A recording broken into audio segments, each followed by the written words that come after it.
Smart tech, the metaverse, and artificial intelligence are all transforming the way we work and the way we live. But some say the benefits from a thriving tech economy aren't accessible to everyone. In this edition of Starting Block, Mark New connects with a group of entrepreneurs in rural California who are creating tech opportunities for overlooked communities. At a recent Silicon Valley tech conference, a message ran far deeper than a normal pitch. We have to come 80 miles, right, 2 hours to get over here to Silicon Valley and learn from all of you what's happening, right? And we don't see a reflection of ourselves. These women are part of UTA, a group that seeks to provide equal access to tech for marginalized communities. They live in California's rural Central Valley, where computer scientist Daisy Mayorga recalls being told by a school advisor to consider an easier subject than computer science. So after that, I left computer science. Eventually, I made my way back, but it is like it holds you back, right? When you don't have someone to guide you, someone to empower you, someone to tell you, like, this is the process and this is what happens, and you can't give up. Daisy now brings that guidance to others like Bernadette Davoud, who immigrated from the Middle East. When I took my first programming class in Modesto Junior College, I walked in and I was the only girl.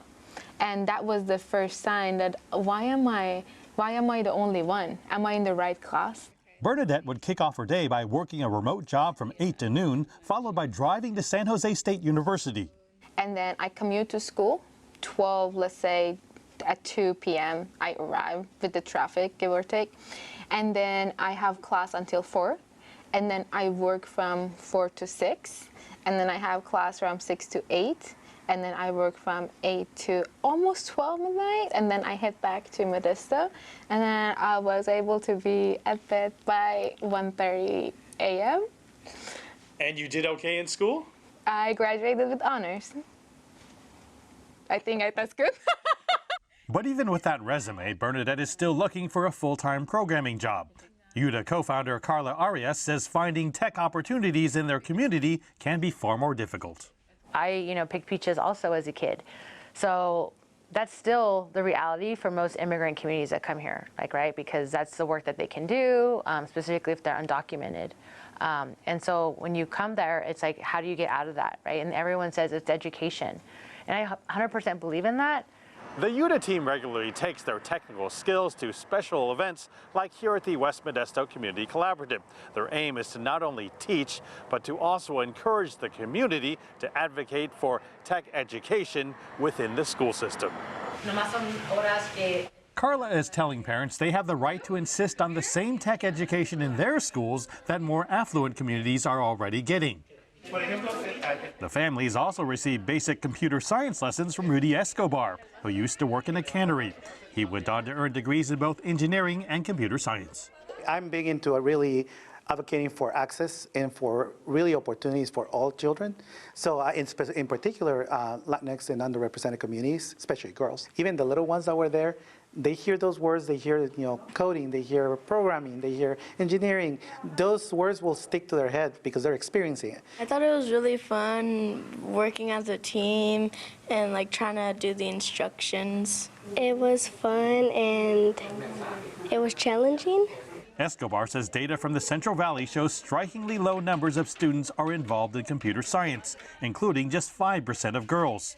That's further motivation for members of UTA to start early in introducing the next generation to the possibilities that technology can bring.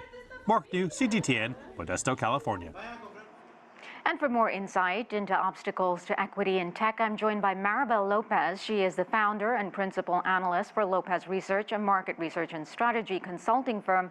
Maribel, thanks so much for coming on. So let me start by asking you, from your own research, what are the biggest barriers to entry for women and marginalized groups in the tech industry? Is it a lack of qualified candidates? Is it a perception issue? So access and inclusion are two of the biggest issues that we see happening right now. Basically, access to the education, access to the locations where you could actually get jobs in those fields. Many of the places where tech is created are very expensive to live. So you have people living far distances away. They just won't make that trade-off between where they live and what they can do for a job. It's just not accessible to them. So we see the first gateway is education. And then after that, we see the ability to be able to do things such as work remotely, have varied hours as being very important as well. And what fields at the moment in tech present the biggest obstacles for minorities and women, not just for entry, but to achieving success and really moving up into executive positions? What we see happening across the board right now is the discussion about artificial intelligence. Artificial intelligence is very math-based.